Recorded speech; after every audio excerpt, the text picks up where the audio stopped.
উত্তরপাড়া থেকে যদি আওয়ামী লীগ পুনর্বাসনের কোন ষড়যন্ত্র করা হয়, 5 আগস্ট যেভাবে গণভবন এবং বঙ্গভবনের যে পরিণত হয়েছে, আওয়ামী লীগকে যারা পুনর্বাসন করতে চাইবে ঠিক তাদের পরিণতি এবং তাদের ফলাফল একই রকম হবে।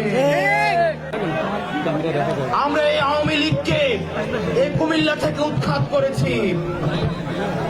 এই হাসিনার দুঃস্বপ্ন ছিল কুমিল্লা, হাসিনার দুঃস্বপ্ন ছিল এই কুমিল্লা।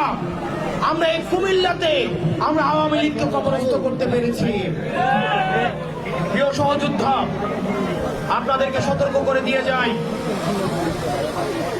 আমরা যে আওয়ামী লীগকে ছাত্র নাগরিক রাস্তার মধ্যে তাজা রক্ত ঢেলে দিয়ে বাংলাদেশ থেকে উৎখাত করেছি, আজকে সেই আওয়ামী লীগকে পুনর্বাসনের জন্য ষড়যন্ত্র করা হচ্ছে। বিদেশে বসে ষড়যন্ত্র অব্যাহত রয়েছে। রাজনৈতিক দলের মধ্যে বিভিন্ন রাজনৈতিক দল নির্বাচনী ফায়দা নেওয়ার জন্য আওয়ামী লীগকে পুনর্বাসনের জন্য ব্যাকডোর ডিপ্লোমেসিতে যুক্ত হচ্ছেন। আমরা আপনাদেরকে সতর্ক করে দিতে চাই, এই ছাত্র নাগরিকের হারানোর কিছুই নাই। এক খাপে 2 তলোয়ার যেভাবে থাকতে পারে না, ঠিক একইভাবে 5 আগস্ট পরবর্তী সময়ে বাংলাদেশে আওয়ামী লীগ এবং এনসিপি থাকতে পারে না।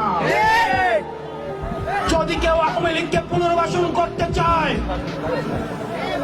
উত্তরপাড়া থেকে যদি আওয়ামী লীগ পুনর্বাসনের কোন ষড়যন্ত্র করা হয়, 5 আগস্ট যেভাবে গণভবন এবং বঙ্গভবনের যে পরিণত হয়েছে, আওয়ামী লীগকে যারা পুনর্বাসন করতে চাইবে ঠিক তাদের পরিণতি এবং তাদের ফলাফল একই রকম হবে।